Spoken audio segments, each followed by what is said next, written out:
All right, we are in episode number 6. And I'm here with, please introduce yourself to the kind people at home. I'm Sophie.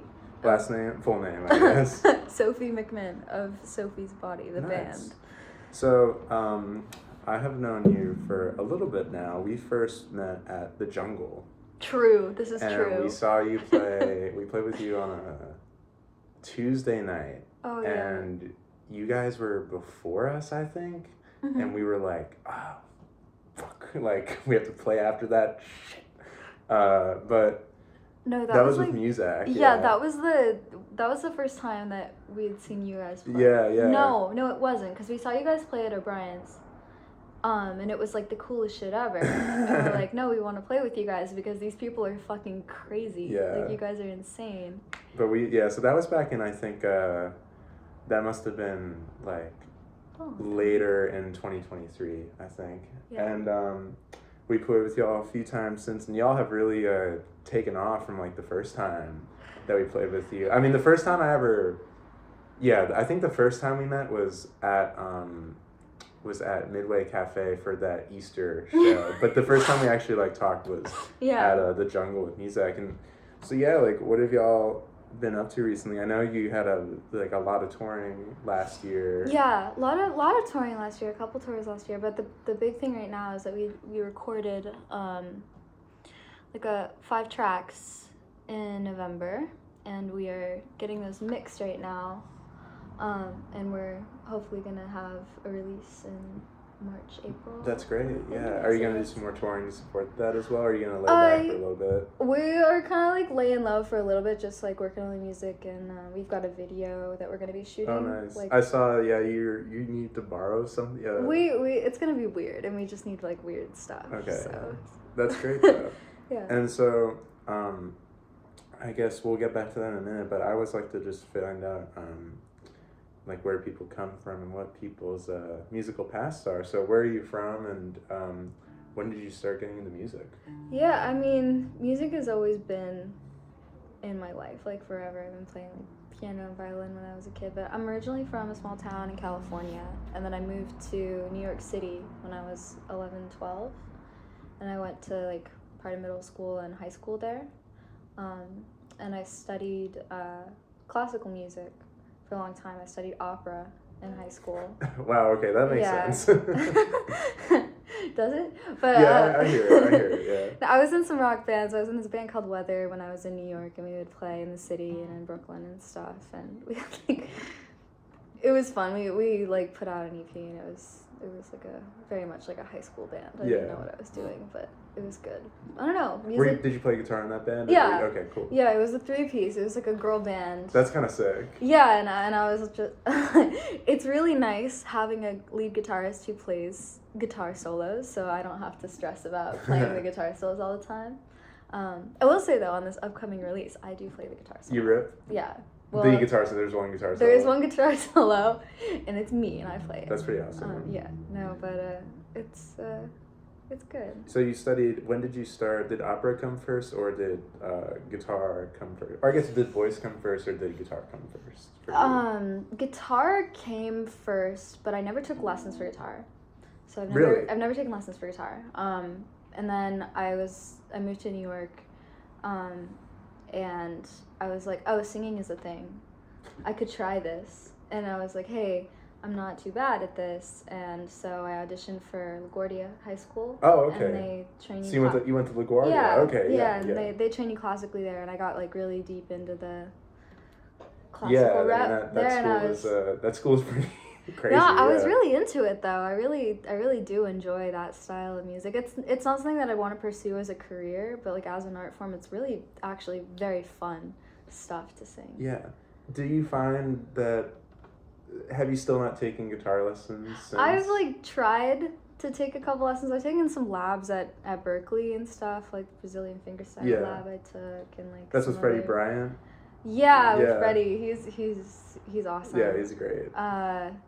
Yeah, I mean, I've like done some stuff here and there with like various teachers, but I haven't like really sat down and like studied that so well. Do you find that studying like I'm assuming you probably studied Italian opera, or was it all types of Italian, German, okay, French. Cool. So did studying whatever. that music, did that influence the way that you play guitar and like the way that you write music? Do those types of movements, like with the harmony that goes on, do you feel that those pop up in your music? Because I now understand that you have an opera background. That does make a lot of sense. It's like, where the fuck are these chord progressions coming from sometimes, you know? I don't know, actually. I feel like I'm much more like, I've like listened to rock forever, like in a lot of the post-punk stuff. Yeah. I feel like that's mostly what my rock music is influenced by. I think like in terms of like chord progressions, I wouldn't say that I'm like super heavily influenced by classical stuff.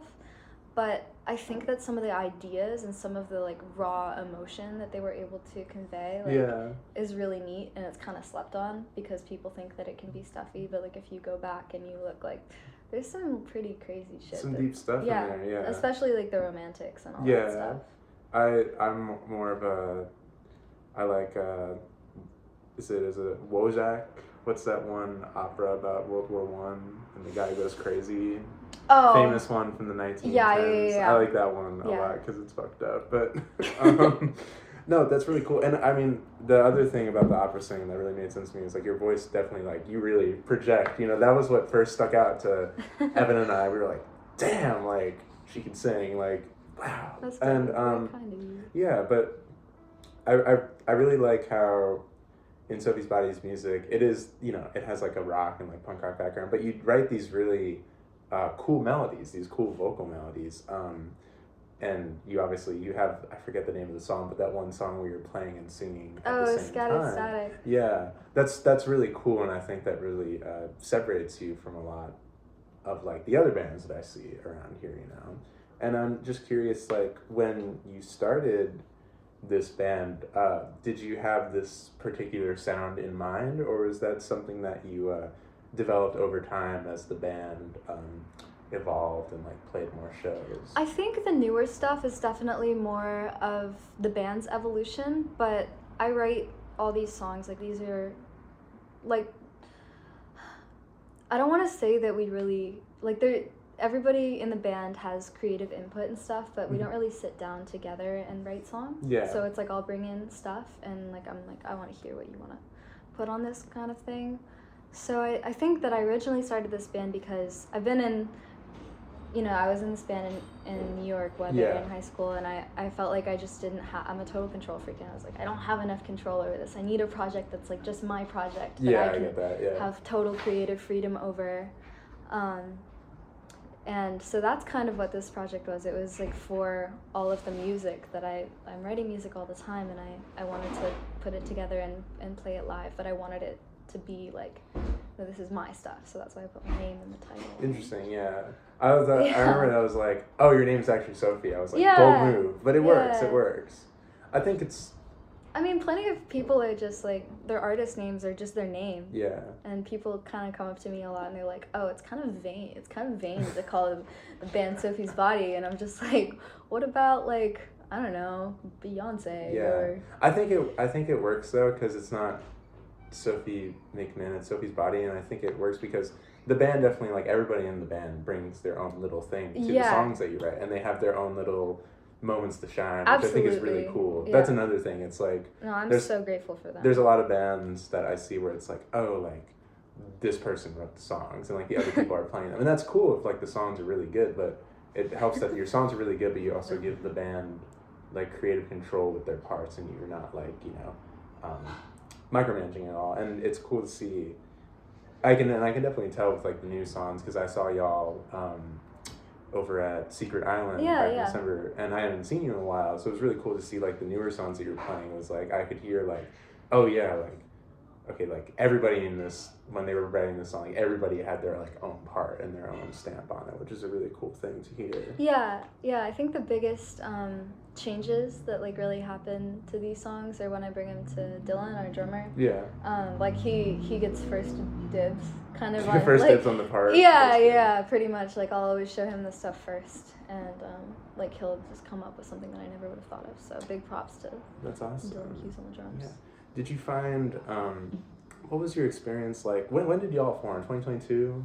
I think I've asked you this before. Yeah, sometime like that, or 2020. God, like around 2 years ago. Okay, cool. How did you find? This is something I always like to talk about with people who are in bands that I like, because I'm interested to see their experience. Did you find it was difficult to break into the scene, so to speak? Yeah. How difficult was that? Well, as like a person who is not, I'm not the most social person in the world, and like when I go to shows, or when I'm better about it now, but I would go and kind of hang out in the back, be wallflower kind of thing, and leave, and I'd be very nervous to talk to people, even be very nervous to tell people that I liked their music.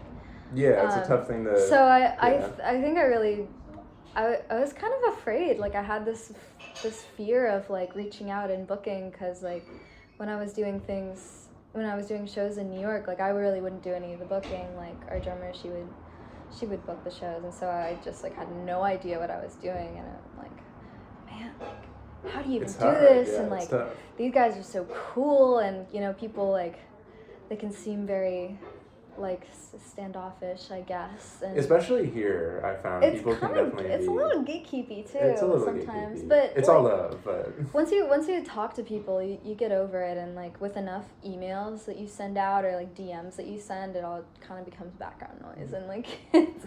What were some of the first bands that you saw playing in Boston in this, I like to call it an ecosystem, but what were some of the first bands that you saw? The Boston Bubble. The first band that I ever saw play in Boston was actually, it was Trash Rabbit and Spoons, now Ski Club. The first band I saw play in Boston was Spoons. Really? Yeah, that's really funny. Yeah, that's a lot of people's first band. I saw them play in, like, it was a house show in Austin. And then, yeah, I was like, oh, this is fucking awesome. I thought it was so cool. And I didn't know that you could do shows in the house. That was a foreign concept to me. I was familiar with the house show. There are a lot of house shows in Brooklyn and stuff, but it was so alive, and it was so like everybody was young, and it was, you know, because I don't love playing dive bars anymore. I'm a little sick of dive bars. So O'Brien's for life, though. O'Brien's is like has a special place in my heart, but like. I get it though. It's hard. Yeah. What are, like, when you're booking a show and when you're playing a show, like, what's the first thing that you look for when searching for like if you're booking a tour, like, oh, like we want to make this as like economically efficient and as fun as possible. So like when you're looking at a venue, like what is like the first thing that you try to psych out, so to speak, to test that water? I mean, usually if the venue has like a draw, like a built-in draw, like, but what we look for is places that are all ages, because I find that like generally our crowd is like either like late high schoolers to like college students, so you know, not everyone's going to be able to get into a dive even if they wanted to. All ages, places that like might have a draw, but mostly we just look at bands that we like and bands that have like toured through other places and kind of see where they hit. I don't care how dirty the basement is. If people are there and they want to have a good time, I'm down with it. The communication is probably like one of the more important things, though. It's like if you don't want to get back to us on stuff, or like if we're chasing the rabbit, it's just like what's the point? I'm always having to deal with that, you know, but it is sometimes it's part of the game, but I do think there is a little bit of there are certain venues that are much better at it than others, and those are generally the venues that I prefer to play at. More so. Yeah, I mean, now it's easier because we got friends that like run these venues, and you can reach out to them directly, but it's like, man, am I a part of this weird gatekeepy thing that I was so afraid of in the beginning? That's true, yeah. I hope not. Are you looping around? And I'm curious because, you know, you guys tour a lot more than, you know, I feel like bands that have been around for like only as long as you have been like usually do, you know. I mean, Ski Club didn't start touring until like 3.5 years into its existence, you know, and you all have already done like big like couple week-long things, and so I'm curious, like what's it like on the road for you guys? Is it fun? Is it stressful? Like, how do you like the road? It's its own beast for sure. So like I feel like we're like pretty chill with it.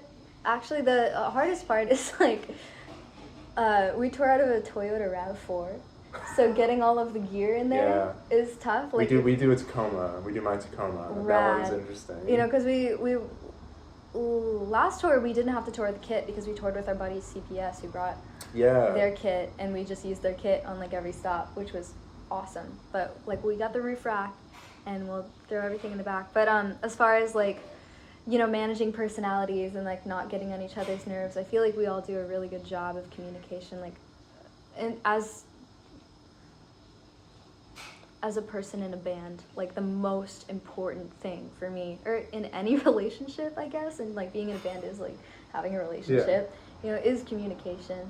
And so it's like, if you guys don't tell me how you're feeling, or if you guys don't tell me like what's going on, like we're gonna have a bad time. But I feel like they're all so conditioned by now to like tell me what's going on and like talk to each other. Pretty much. I mean, I feel like you know, I'll whip you guys into having healthy communications with each other, so we're not fighting. And you know, if anyone's got like grievances or whatever, we can talk about it. But we haven't really had any issues like that. That's great. Yeah. And you go to Berkeley, obviously. We're not going to spend too much time on Berkeley, don't worry.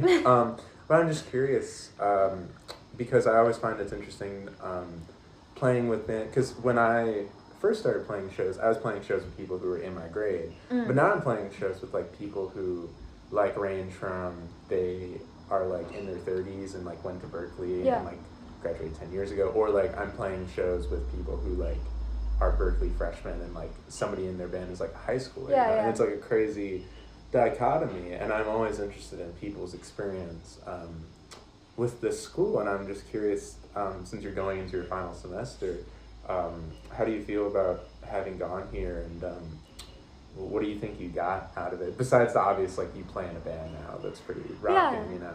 Yeah, I think like definitely meeting the people like in the band has been amazing. But I chose to go to Berkeley because I felt like if I didn't, I would regret it forever. And I think that that is still true. And then when I got here, I chose to do a major that I had no idea how to do. Which major are you? CWP. Really? Contemporary Writing and Production. And I'm like, I came in knowing how to use like GarageBand and not knowing how to write for any instrument besides guitar and voice. Pretty much, yeah. And because I wanted to, I'm like, damn it, if I'm going to go to this school, like I'm going to challenge myself. Like I want to make the most out of this degree.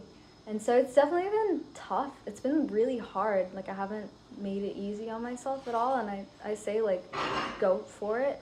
Like if you're thinking about going to Berkeley or something, like, you know, why get here and then take the easy way out, I guess. That's my personal philosophy. So I've learned a lot. Like I've just learned a lot, and now I've got all these skills, and I don't really know entirely what to do with them yet. That's a tough. But I have them, and you never know. And that's advice that I've gotten from professors. I like been trying to, you know, keep in touch and talk to. Yeah, that's my advice. Talk to your professors. Make friends with your professors. Nice. Yeah. Just a few more questions before we play. The first one being, so obviously leaving off there, like you're getting out of school and you're getting ready to release music. So what's on the docket for this year for you, and also for the band itself? Well, definitely we want to have this released this spring. We're gonna roll out a single, and then we're gonna roll out the project, and I can't really say more about that right now because I'm being secretive about it. But we've got a video for that, which is we're gonna be filming very shortly, actually, like next week, I think. Jeez, it's scary. Yeah, right. It's already February almost. Yeah, no, I'm camera shy actually. Like I have a hard time with that stuff. But yeah, so that's a big thing. Probably gonna tour after that. Kind of. I don't know. Like I'm trying to get more into live sound and like studio ops, like personally, like in my personal life. So, because I've been doing all these like waitressing and like bartending jobs on the side, and I feel like that's not what I want to be doing with my life. You know? Yeah, I get that. We're all in the, fuck, I have to work a job that I fucking hate, but I'm still doing the thing. Yeah, so I'm like, no, there's other ways. I'm trying to just sort of break more into that world, and that's definitely its own curve because people, like, have their guys, and that can be pretty gatekeeping as Yeah. well. But yeah, just like just trying to make art, trying to focus less on like getting caught up in what it looks like on social media, or like what other people might think from a glance, and just trying to make stuff that's true and real and feels like it's worth something. Yeah. Nice. Just art. That's a good mission statement, I think, for the year. And then the final question I always like to ask people is, we're flipping it around. Who are some of your favorite musician people, specifically in Boston, because that's where we're based, but who are some people that whose work really makes you want to get up and do something, I guess, you know? I mean, yeah, like you guys are awesome. Like the Muzak stuff and the Foxy Grandpa stuff is super cool. I really like that duo album that you guys put out together. But Tiberius is great. Tiberius is great. I love those guys. I gotta get them on here. Played with them a bunch. They're super sweet, and they're just real. They're really like real people, and they make real music. And I feel like that's what's missing in a lot of bands. A lot of bands are just bands to like be a band, but it seems like it doesn't matter for them. Yeah. Which is weird coincidence. The first time I saw them was at the Ski Club release show. Oh, no way. Which was pretty funny. How many people were playing at that time? Because it was the trio. And it was Triberius. Yeah, Triberius. Yes. Now they have 5 people in the band. It depends. We played a Diberius. We played when it was just KP and Brendan. Oh my god. At the Fourth Wall. That's not crazy. too long ago. Yeah, like someone got sick and they're like, yeah, fuck it, we're still gonna play. But they're sick. God, like everybody's so cool. Like Ski Club is awesome. Isn't that the beautiful thing? Like there's so much good music. Yeah, there is good music. I'm like kind of I'm about to say something that might make everybody hate me, but I'm like kind of really sick to death of Midwest emo. And I really just wish that people would stop sometimes with it, because there's too many Midwest emo bands right now, and it's like it's just too much. I can't stand it anymore. But it's all love. No, it's love. It is love, but it's like cool it guys with the Midwest emo. Like please. I think it's what's been cool about doing these interviews is that when I ask that question, like, what is like, who is your like favorite, or not favorite, but who's like the first person that comes to mind that you'd like to like, you know, shout out, or like, you know, so everybody's had a different answer, completely different answer, you know, it's pretty crazy, you know, like Abby said one band, and then Lex from War Machine said like another band, and it's been really cool because it's like, a lot of these people, it's like, oh yeah, like I know that person, but then it's like, oh wow, like this person really likes their music so much, like maybe I should go like check out more of what they're doing, and it's always like I go and listen to more of what they're doing, and I'm like, oh man, I've been missing out, what the hell. Yeah. But yeah, it's a great ecosystem. So thank you for shouting out Tiberius. And is there anybody else that comes to mind specifically? God, there's like so many people all the time. It's weird. Like I feel like a lot of my friends have been moving out. Yeah, it's a lot. Right? So I'm like trying to think of people that are still in Boston. God.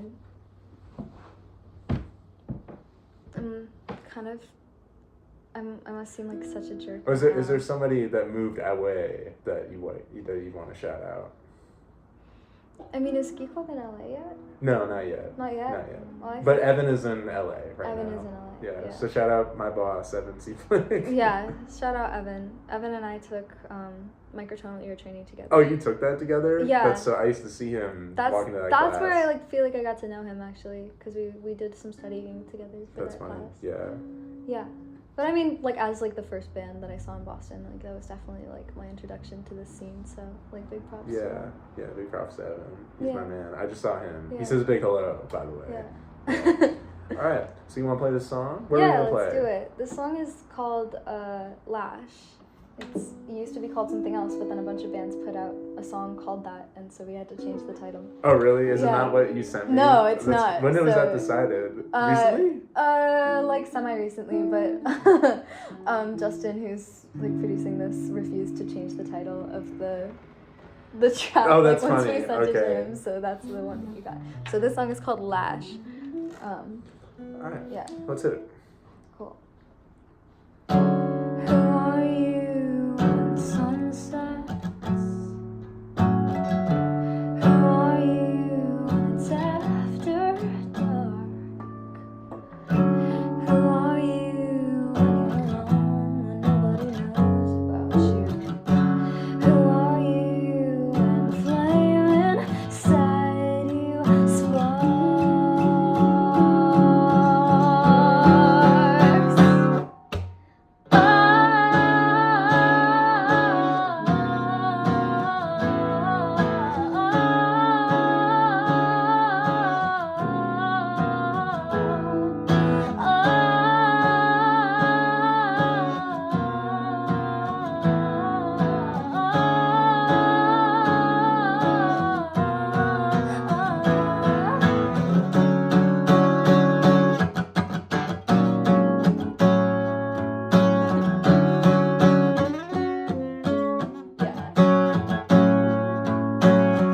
So who do you call on the come down?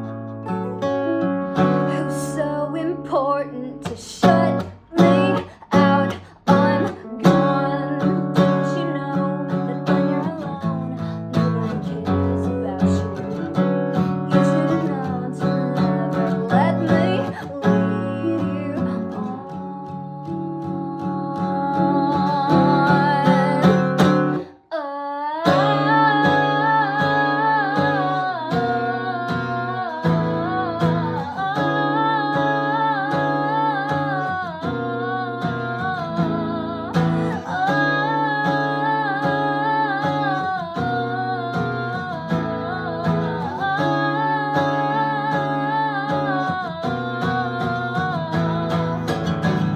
Stay back, I don't want you touching me. Think fast, but you'll never match my speed. Hell bent on destroying what you have. Kill me, leave my body in the back.